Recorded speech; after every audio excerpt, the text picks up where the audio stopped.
Welcome back to In Pursuit 360. And today we're going to cover another police interview topic, since that's kind of what the channel's all about, right?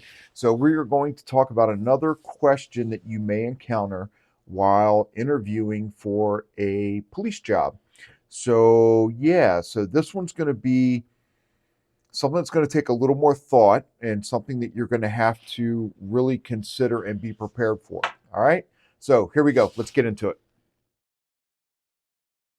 All right, welcome back to In Pursuit 360. And today we are going to be talking about the question: can you name a time or can you explain how you, either in a current job or a past job or something you've done in the past or even in school, how do you keep up with changing times? How do you keep up with changing policies? How do you keep up, like in school, if you had to use that as an example, how do you keep up with changing class requirements or degree requirements, or even academic requirements, right? Even in high school, certain types of diplomas that you can get, statuses or whatever, change requirements. Like you have to have 4 years of English, or you can graduate with 3 years of English, but it gives you this kind of anyway. So how do you keep track of things that change? And ultimately, what they're looking for is, how would you, if you have kept track of things in the past, they want to know how you would intend on keeping track of changing laws and case laws and stuff like that after you become an officer. So they're going to ask you a question. If you're not prior law enforcement, they're going to ask you about some instance in your life when, how did you keep updated on things? So, how did you keep updated on policies and procedures and things like that? So, that's really a question you have to dive into. But the theory behind it is, what they're really looking for is, how are you going to keep up to date on changing policies, changing procedures, changing laws, case law once you hit the road? Now, I can tell you that, as an example, in Virginia, every July they came out with all of the new laws that the state had come up with or decided to change or modify or whatever, and everybody got a list, right? They published it. Our sheriff made sure that they were distributed to us so that we had something that we could refer to. Anytime there was a major case law decision, like in the Supreme Court or even the Virginia Supreme Court, that was passed down to us right away, also. Not only in writing, but we got a briefing on it. So, and if it was really major, if it was something that really affected us, they would actually go to the Commonwealth Attorney's Office, the prosecutor, have them review it and make sure that the briefing that we were being given was accurate according to the actual case law. So, um, keeping up to date with things that management puts out. How do you keep up with, policy changes or something like that in a prior job? I pay attention to policy changes. I check all of my emails from management. If I had a question about something that I thought may have changed but couldn't find in writing, I would go to my manager and ask.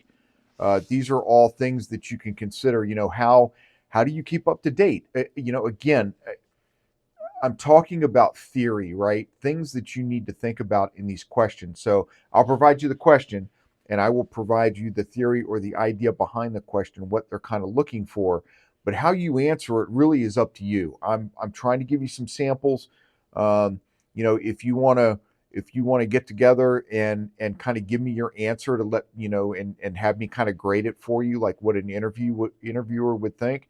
Don't forget, you can go over to Spartan Training Systems. I'll put the link down below, spartantrainingsystems.com.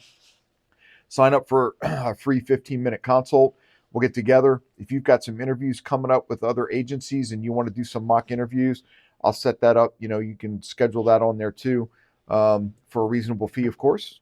So spartantrainingsystems.com. If you want to go over your answer, and kind of try to figure out, is it good enough? Is it too long? Is it, not quite enough information? Am I heading down the right path? Do I need to kind of switch this up a little bit? I'll be happy to sit down and talk to you about that. But again, it's that idea of, you need to think ahead to how you would answer this question of, What do you do to keep yourself up to date with policies and procedures in either your current job, a past job, or in your schooling, depending on what your experience is. And then just do your best with it. Um, so yeah, that's about the best thing I can tell you to do. So think about these different scenarios. Don't overthink every question about how do I answer it as a cop, right? Or as a law enforcement officer, because they don't expect you, if you've never been a law enforcement officer before, they're not going to expect you to know all these things. What they want to know, again, I've said this before, they want to know how your mind works, and they want to know what your ability is to articulate what you're thinking. Are you able to get the idea out so that they understand what you're trying to say? That's really what they're looking for in these interviews. So, yeah, that's it. All right. So, what kind of planning? What have you done to make sure that you're up to date with everything? So, just have a good answer for that. Think about it. Maybe jot these things down. I've talked to a few people over there on SpartanTrainingSystems.com that have scheduled appointments, and they handwrite out their whole answer. They'll script it out and they'll do all this stuff. I've actually had some people that have taken the advice and used the same medium that I'm using now, and they'll ask themselves a question and answer it to the camera, and then that way they can play it back and listen to it and get a feel for how it sounds. So anyway, there you go. Yeah, so what do you do to keep track of changes in your job or your school or whatever? It's a question that you should be prepared to answer, some variation of that question. These questions aren't exact, they're not guaranteed, right? It could be a variation. So think about these different scenarios. Scenario thinking out is very important.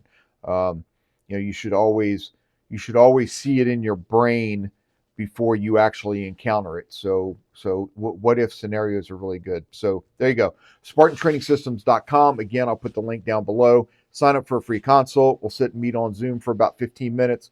And then you can sign up for future, interview coaching. Hey, don't forget, if you're doing like firearms, dry fire test, firing at home, nextleveltraining.com. There's a discount code down below. They get you those, laser cert guns. You can probably dry fire at home, practice sight picture, sight alignment, trigger press, trigger reset, all that good stuff. All right. And some emergency reloads too. You can practice those too. All right. So in the meanwhile, good luck out there. Stay safe. And good luck in your pursuit. There are a lot of departments out there that are hiring. They need some good people. So hang in there, hang tight, keep pushing forward, and most importantly, be safe out there.